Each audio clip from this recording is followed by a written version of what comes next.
Unit 3 Gender Sensitization Part 2 BAYEN by Mahasweta Devi.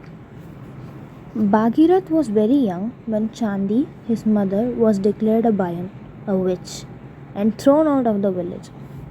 A Bayan is not an ordinary witch. She cannot be killed like an ordinary one, because to kill a Bayan means death for your children. So, Chandi was turned into a pariah and put in a hut by the railway tracks. Bhagirath was raised without much care by a stepmother. He did not know what a real mother could be like. Now and then he did get a glimpse of the shed below the tree across the field where Chandivayan lived alone. Chandi, who could have never been anybody's idea of a mother. Bhagirath has also seen the red flag fluttering on her roof from afar, and sometimes in the flaming noon of April, he had caught sight of a red clad figure, a dog on her trail, clanking a piece of tin across the paddy fields, moving towards a dead pond. A Bayan has to warn people of her approach when she moves. She has but to cast her eyes on a young man or a boy and she sucks the blood out of him. So, a Bayan has to live alone.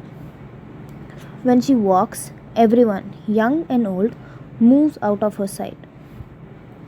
One day, and one day alone, Bhagirath saw his father, Malinder, talk to the Bayan. "Look away, my son," his father had ordered him. The Bayan stood on tiptoe by the pond. Bhagirath caught the reflection of the red-clad figure in the pond. A sun-bronzed face, framed by wild matted hair, and eyes that silently devoured him. No, the Bayan did not look at him directly either. She looked at his image as he saw hers, in the dark waters, shuddering violently. Bhagirath closed his eyes and clung to his father. "What has made you come here?" hissed his father at her. "There's no oil for my hair, Gangaputta. No kerosene at home. I'm afraid to be alone." She was crying. The Bayan was crying. In the waters of the pond, her eyes appeared to swim with tears. "Didn't they send you your week's ration on Saturday?" Every Saturday, a man from the dorm community of the village went to the tree with a week's provision: half a kilogram of rice, a handful of pulses, oil, salt, and other food for the Bayan. A Bayan should not eat too much. Calling on the tree to bear witness, he would leave the basket there and run away as fast as he could. The dog stole it all. "Do you need some money?" "Who will sell me things?" "Okay, I'll buy the things and leave them by the tree. Now go away." I can't live alone." "Who asked you to be a Bayan then? Go away, go away." He picked up a handful of mud and stones from the side of the pool. "Gangaputta, this boy." With an ugly oath, Malinder threw the mud and stones at her. The Bayan ran away. Malinder covered his face with his hand and cried bitterly. "How could I do it?" I hurled stones at her body. It used to be a body as soft as butter. How could I be such a beast?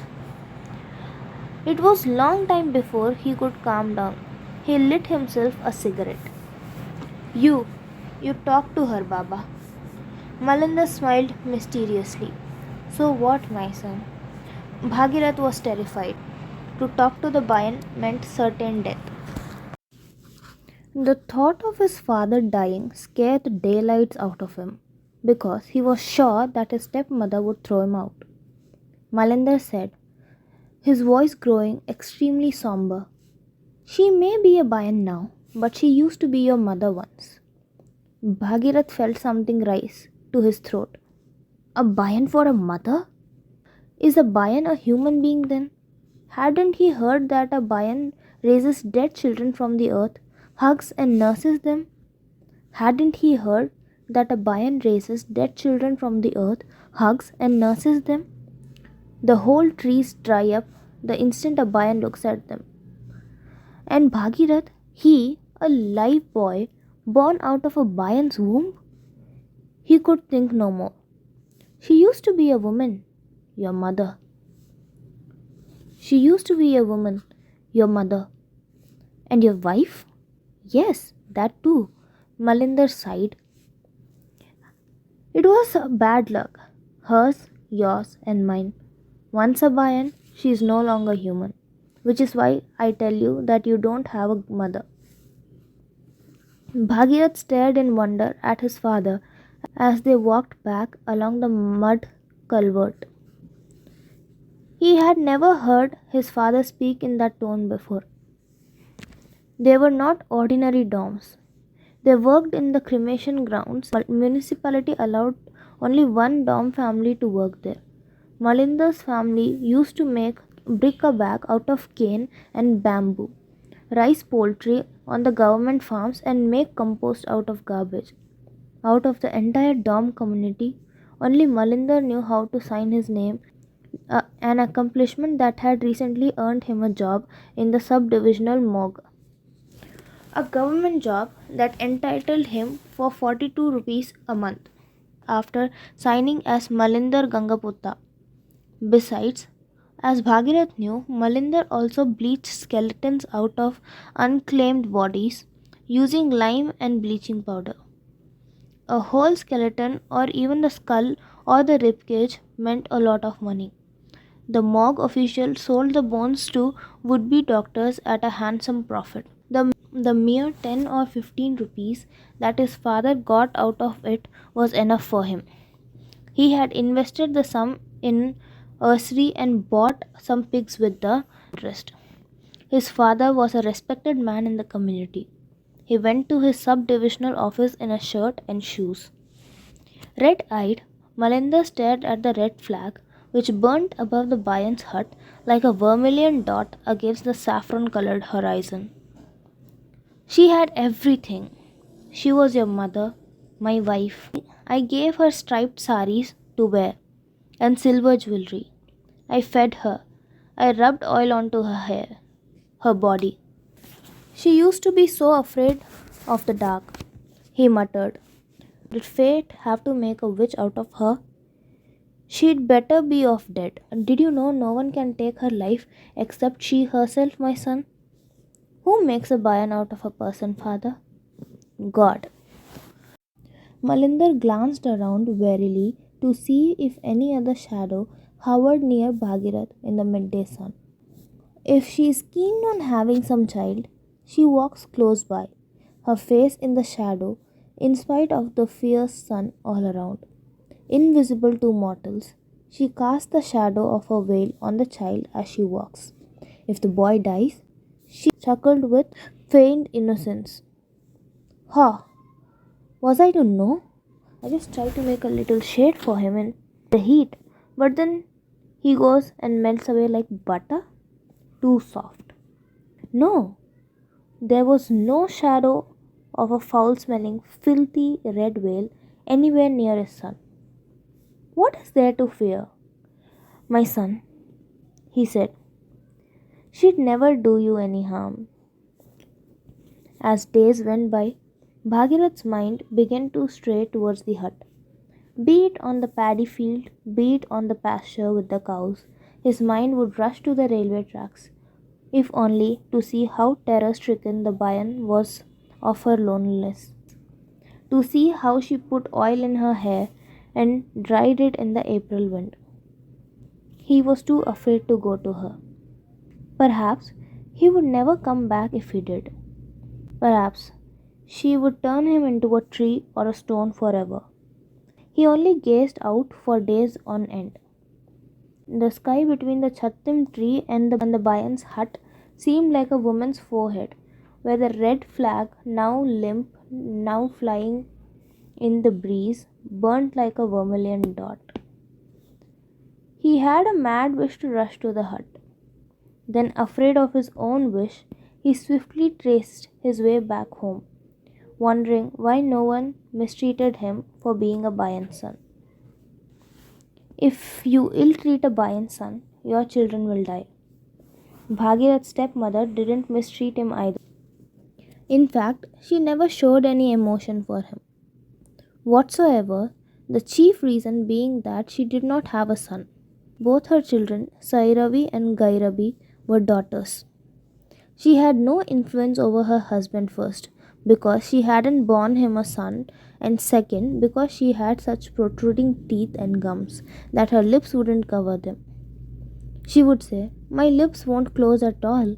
It makes me look as if I'm smirking all the time. See to it, Gangaputta. Be sure to cover my face when I die, or else they'll say, 'There goes the buck-toothed wife of the Dom.'"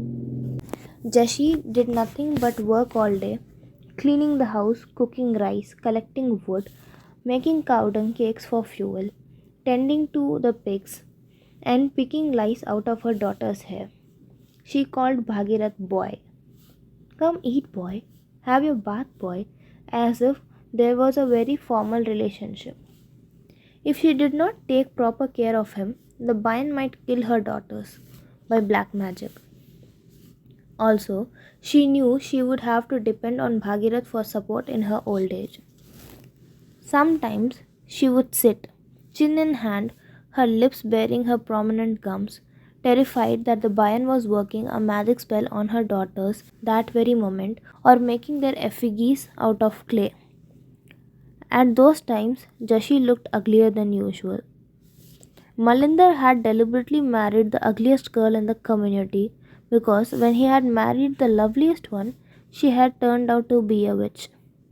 Everyone knew that Malinder had loved his first wife deeply. Perhaps it was that love which had prompted him to tell Bhagirath everything about Chandibayan, his mother. One day, they were walking along the railway tracks. Malinder had a parcel of meat under his arms. It was of it was one of his strange weaknesses that he could not kill the pigs that he had raised himself. He raised them and sold them to others, and when he needed some meat, he had to get a portion of the meat from his customer. "Shall we sit in a while under the tree, eh?" he asked the 13-year-old son almost apologetically. Then he sat down, his back against the trunk of the banyan tree. After a while, Bhagirath asked, "This is the place the robbers go by, isn't it, father?" Malinder liked to listen to him and often felt himself unworthy of his son. Those days, the evening trains passing Sonadanga, Palasi, Tubulia, and other places were often robbed.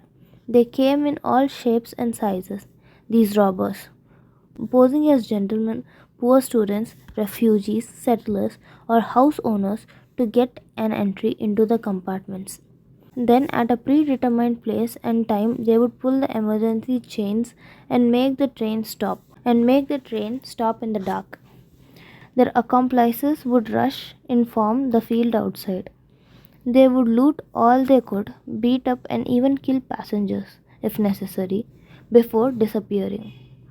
This banyan tree in particular was their favorite hunt after dark. This is what made Bhagirath ask about the robbers. Bhagirath went to the government primary school. Once, his teacher had made them paint the wall magazine. He had sketched out the letters himself and had made the boys color them.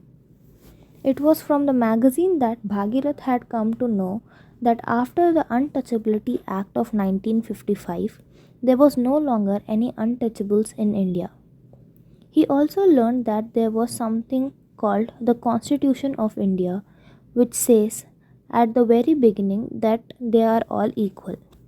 The magazine still hung on the wall, but Bhagirath and his kind knew that their co-students as well as the teachers liked them to sit a bit apart, though none but the very poor and needy from the lower castes came to the school. There are schools and then there are schools. In spite of this, the fact that Bhagirath now spoke a bit differently, his accent had changed. But Malinder's mind was elsewhere. His eyes scoured the bare fields and beyond, as if in search of something. "My son," he said, "I used to be a hard and unkind man, but your mother was soft, very soft. She cried often. What irony! Irony indeed. It was as if God came and turned the tables in a single day on the Dom community. Chandi became a Bayan, a heartless child hunter, Malinder grew gentle. He had to. If one of a family turns inhuman and disappears beyond the magic portals of the supernatural, the other has to stay behind and make a man of himself. Malinder grabbed his son's hand. Why should you not know what everyone knows about your mother? He told him. Your mother's name was Chandi Dasi Gangadasi. She used to bury dead children. She was a descendant of the Kaludam. She belonged to a race of cremation attendants, the Gangaputras. They were known as Gangaputras and Gangadasis, men and women who cremated the dead ones on the banks of Ganga. Any river was Ganga to them, in reverence to the great river. Malinda would carry bamboo trunks and slice of wood in the cremation ground vehicle. Chandi worked in the graveyard, meant for the burial of children, a legacy of their respective pasts. The graveyard lay to the north of the village, overlooked by a banyan tree beside a lake. In those days, if a child died before it was 5 years of age, its body had to be buried instead of being cremated. Chandi's father used to dig the graves and spread thorn bushes over them to save the dead from the marauding jackals. Hoi hoi there, his drunken voice would thunder ominously in the dark. Chandi's father survived almost entirely on liquor and hashish. On Saturday, he would go run the village carrying a thali in his hand. I am your servant, he would call out. I am a Gangaputta. May I have my rations, please? May I have my rations, please? The villagers were frightened of him. They would keep young children out of his way, silently fill his thali, and go away. One day, a fair girl with light eyes and reddish hair came instead of him. I am Chandi, she announced, daughter of the Gangaputta. My father is dead. Give me his rations instead. Will you do your father's work then? Yes, I will bury the dead and guard the graves. Aren't you afraid? I'm not. The word fear was foreign to Chandi. She could understand why parents cried when their children died. But the dead had to be buried. They couldn't be kept at home. That was what her job was. Simple as that. What was fearsome or heartless about it? It must surely have been ordained by God Himself. At least the Gangaputtas had no hand in it. Why should people detest or fear them so much? This was the Chandi that Malinder was to marry. Even in those early days, Malinder was in the bone business with the morgue official. The bones from the charnel house were used as fertilizers and were expensive as well. Malinder had money as well as courage. At night he hurried turn home, shouting across the field, I'm not scared of anybody. I'm a fire eater. I have no fear of anyone. One night he came upon Chandi, roaming alone, under the banyan tree, lantern in her hand. Hey there, he said. Aren't you afraid of the dark? Chandi burst into peals of laughter which surprised him. That very April he married her. The next April, Bhagirath was born. One day, Chandi came back crying, carrying Bhagirath in her arms. They have stoned me, Gangaputta. They said I meant evil. How dare they? Malinder stopped, fencing the yard, and almost danced with rage. Who dares to stone the wife of Malinder Gangaputta? He roared. Now, will you stop raising a row over it and sit here for a while? Oh. Where is the shirt for Bhagirath? Malinder had forgotten. Tomorrow, I promise, he said. A red shirt for my son, and a red sari, and a yellow blouse for the son's mother. No, not for me. It only makes people envious and cast an evil eye. Don't I know that? At primary school, they were always skipping classes. I alone learnt how to sign my name. They were envious. I landed a government job, more envy. I married a golden doll of a wife, a descendant of the great Kalu Dam, still more envy. I built a new hut and had 2 bighas of land for sharecropping. How could they help being envious? Bastards. Get as envious as you like. I can take it all. I, Malinder Gangaputta, I will send my son to school over there, beyond the railway tracks. As he spoke, Chandi, who sat and looked fixedly at him, grew silent. I have not the heart to do it any more, she said at last. I have not the heart to pick up the spade, but it is God's will. What can I do? In wonder, she shook her head and looked down at her limbs. If there had been a male member of her father's family, he would have done the job. But there was none. She was a Gangaputra, keeper of the cremation grounds. She belonged to the family of the ancient Kaludam, he who gave shelter to the great king of Harishchandra when he lost his kingdom.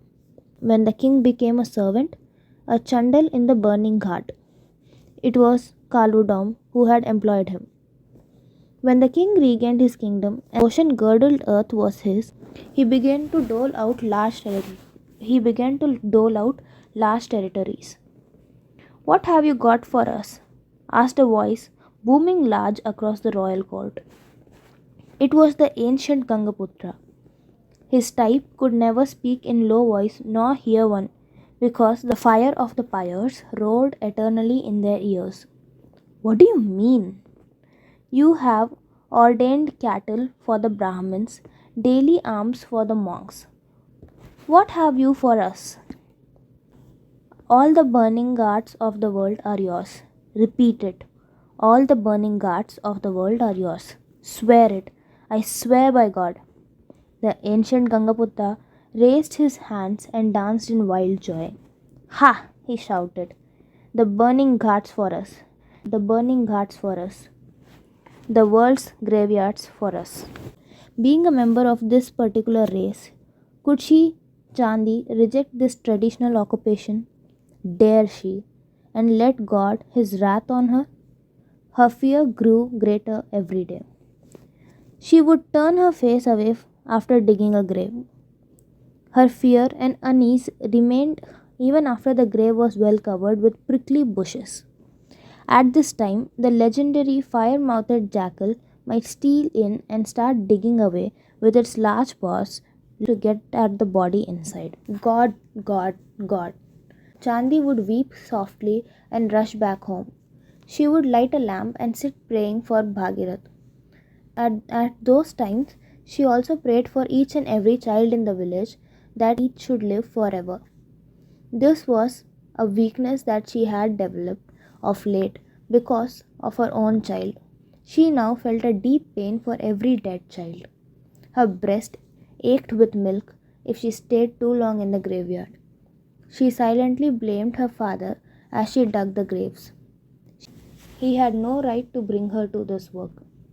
Get hold of somebody else for this work, respected ones, she said one day. I'm not fit for this anymore. No one in the village seemed to listen, not even Malinda, whose dealings in corpses, skin and bone, objects of abhorrence to others, had hardened him. Scared of false shadows, he had scoffed at her. If she cried too hard, he would say, well, no one's left in your family to do this job for you. It was around this time that the terrible thing happened. One of Malinda's sisters has come for a visit. She had a little daughter called Tuna, who became quite devoted to Chandi. The village was suffering from severe attack of smallpox at the time. Neither Chandi nor her people ever went for a vaccination. Instead, they relied on appeasing the goddess Shitala, the deity controlling epidemics. When Tukni got the pox, Chandi, accompanied by her sister-in-law and carrying the little girl in arms, went to pay homage to the goddess. The temple of the goddess was a regular affair set up by the coolies from Bihar who had once worked on the railway tracks. There were also regular priests. As fate would have it, the little girl died a few days later. Though not in Chandi's house, everyone, including the girl's parents, blamed the death on Chandi. What, me? Oh, yes, you. Not me, for God's sake, she pleaded with the Doms. Who else? Never, she thundered out. I swear upon the head of my own child that I have never wished any ill of Tukni or any other child. You know my lineage. Suddenly, those people, those caravan, superstitious people, lowered their eyes. Someone whispered, "What about the milk that spilled out of your breast as you were piling earth on Tukni's grave?" Oh, the fools that you are! She stared at them in wonder and hatred. All right, she said after a pause. All right, she said after a pause. I don't care if the rage of my forefathers descend upon me. I quit this job from this very day. Quit your job. Yes, I'll let you cowards guard the graves. I have wanted to leave for a long time. The Gangaputta will get a government job soon. I need not continue with this rotten work anymore. Silencing every voice, she returned home. She asked Malinder if he would get a room at his new place of work. Let's go there. Do you know what they call me? It was just to calm her down, just to pacify her with a joke that he had said with a loud laugh. And what do they call you? A Bayan? Chandi started trembling violently. She clutched at the wooden pillar that supported the roof. Excitement, rage, and sorrow made her scream at him. How could you utter that word? You, the son of your own? Me? A Bayan? Oh, shut up, Malinda shouted. It was dead noon and the time for evil to cast its spell on human beings.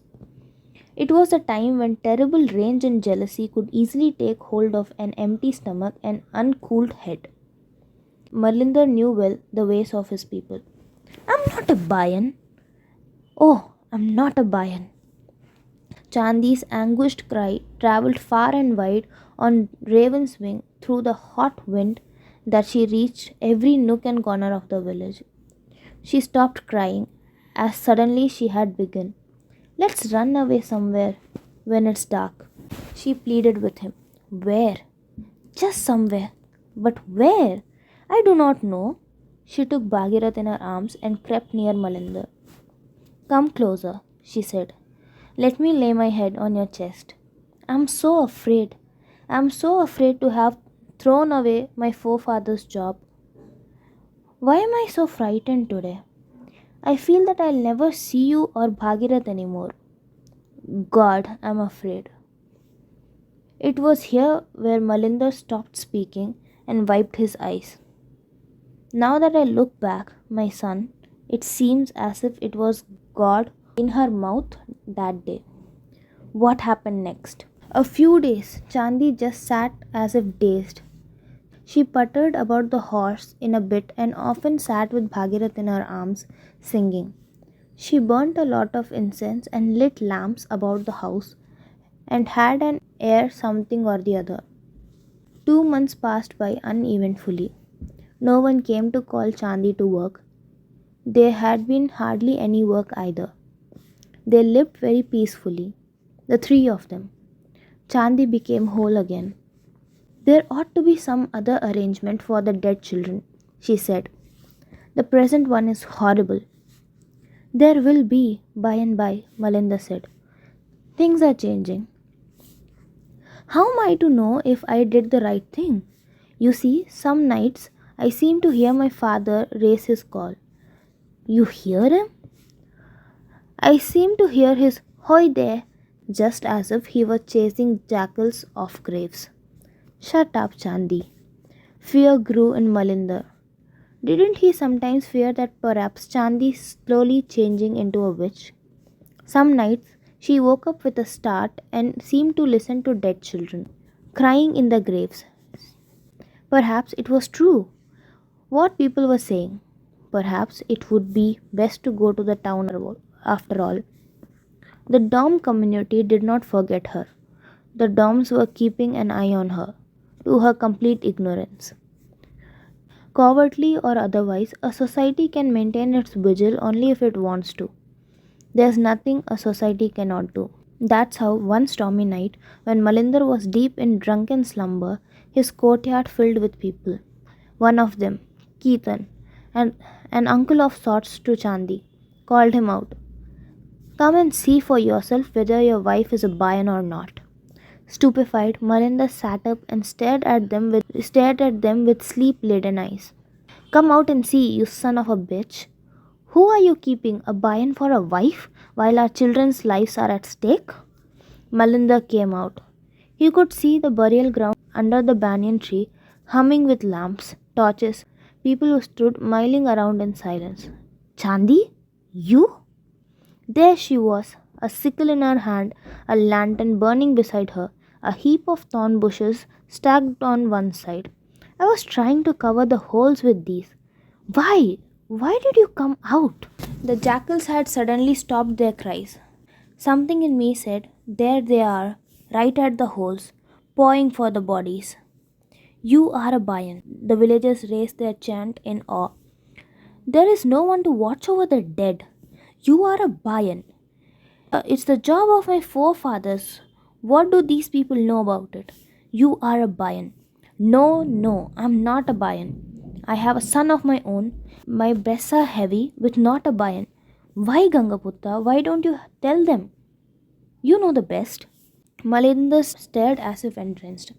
At the dimly lit figure, at the breast thrust out against her rain soaked clothes, his mind was seared with pain. Something whispered within him, don't go near Malinda. Go near a snake if you will, a fire even, but not now. Not to her. Though you may have loved her, don't go or something terrible will happen. Malinda stepped forward and looked at Chandi with bloodshot eyes. He let out a yell like a beast. Oh ho, a Bayan you are! Who was it in the grave you were nursing with milk? Oh ho! Gangaputta, oh God! The terrible cry that tore out of her seemed to frighten the dead underground. Her father's restless spirit, and even that of the ancient Dom Kalu, whose cry would rend the sky and earth when human being was banished from the human world to the condemned world of the supernatural. Malinda rushed to get the drum that had belonged to his father-in-law and ran back to the graveyard. He shouted as he beat the drum, I, Malinder Gangaputta, hereby declare that my wife is a Bayan. A Bayan. What happened next? asked Bhagirath. Next, my son, she was forced to live alone at Beltala. As afraid as she was once to live alone, she is all alone now. Shh! Listen how the Bayan sings. A strange strain of music floated up to them from afar, accompanied by the beat of a tin can. The song seemed to have no words at first, but gradually the words became distinct. Come sleep. Come to my bed of rags. My child god sleeps in my lap. The elephants and the horses at the palace gates. The dog Jumra in the ash heap. Bhagirath knew this song. It was the song that his stepmother sang to make their daughter sleep.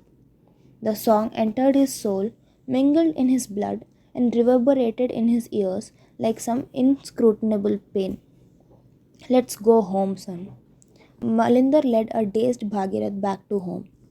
A few days later, Bhagirath rushed to the dead pond at noon. He had heard the sound of the tin. The shadow of the Bayan trembled in the water. The Bayan was not looking at him. Her eyes lowered. She was filling the pitcher. Don't you have another sari? Would you like a sari that is not torn like this one? Want my dhoti? The Bayan was silent. She had her face turned aside. Would you like to wear nice clothes? The son of Gangaputta had better gone home.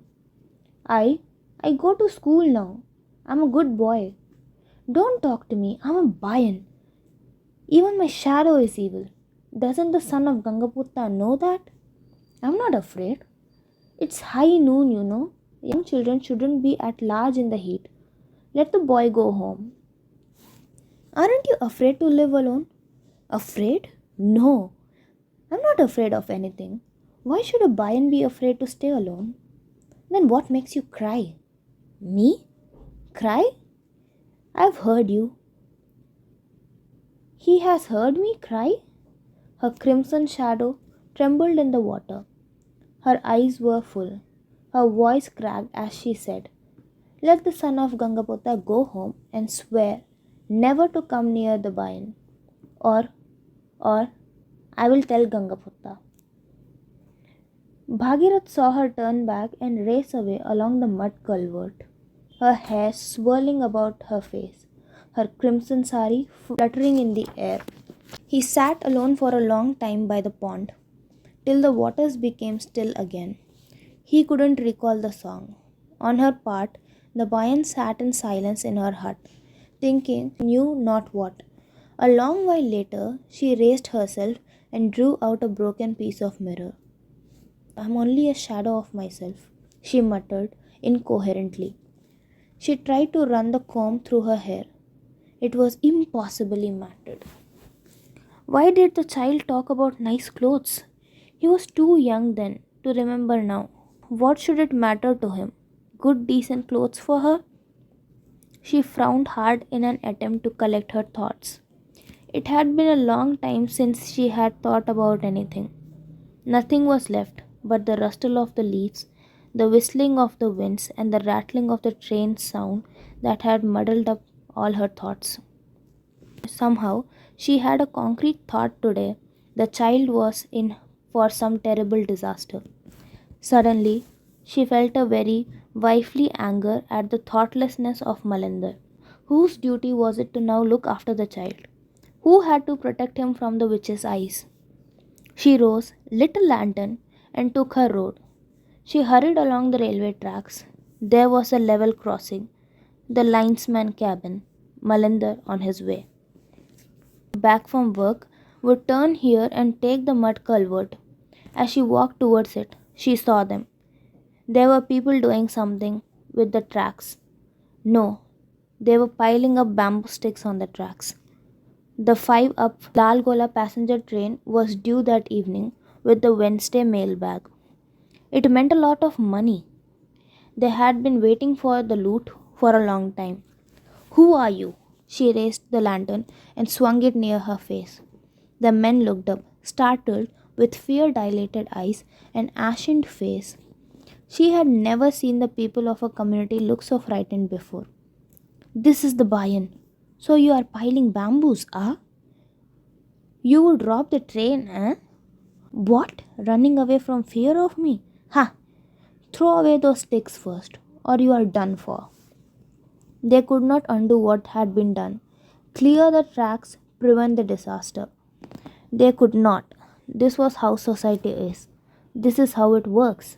It was like when they had to make her a witch with much fanfare and beating of drums. The rain lashed her as she picked up the lantern. She was so helpless. What could she do? If she were a witch with supernatural powers, would not her servant, the demons of the dark, obey her bidding and stop the train? What could she do now, helpless as she was? She started running along the track towards the train, waving at it wildly in a vain bid to stop it. "Don't come any further, don't. There is a heap of bamboo piled ahead," she continued, to scream till the roar of the train drowned her voice and then the train's light swallowed her up. Chandi's name spread far and wide for her heroic self-sacrifice that had prevented a major train disaster. Even the government people came to hear of it. When the body left the morgue, the officer in charge, accompanied by the block development officer, came to Malindar's house. "The railway department will announce a medal for Chandi Gangadasi. Malinder, I know all about you, you see. She used to live alone, but there must be someone to receive it on her behalf. It was a brave deed, a real brave deed. Everyone is full of praise. She was your wife?" Everyone was silent. People looked at one another, scratched their necks in embarrassment, and looked down. Somebody whispered, "Yes, sir, she was one of us." This announcement astonished Bhagirath so much that he looked from one face to another. So they were recognizing her at last? "Well, the government cannot give the cash award to all of you at the same time." "Give it to me, sir." Bhagirath came forward. "And who are you?" "She was my mother." "Mother?" Yes, sir. Officers started taking it all down. My name is Bhagirath Gangaputta. My father, the revered Malinder Gangaputta. Residence, Domtoli village, Dharhati. My mother, he paused and then very distinctly, my mother, the late Chandi Dasi Gangadasi. Sir, not a Bayan. She was never a Bayan, my mother. The officer stopped writing and stared first at Bhagirath and then at the crowd. The Doms stood silent, eyes downcast, as people condemned. The silence was suffocating and unbearable. About the writer. Mahasweta Devi, born on January 14, 1926, was a renowned Indian Bengali writer and socio-political activist. She was celebrated for her influential literary works such as Churasharma, Rudali, and Aranya Radhikar. Devi authored more than 100 novels and 20 collections of short stories, primarily in Bengal but widely translated into other languages. She passed away at the age of 90 on July 28, 2016, due to multiple organ failure, leaving behind a profound legacy of literature and activism that continues to inspire readers worldwide.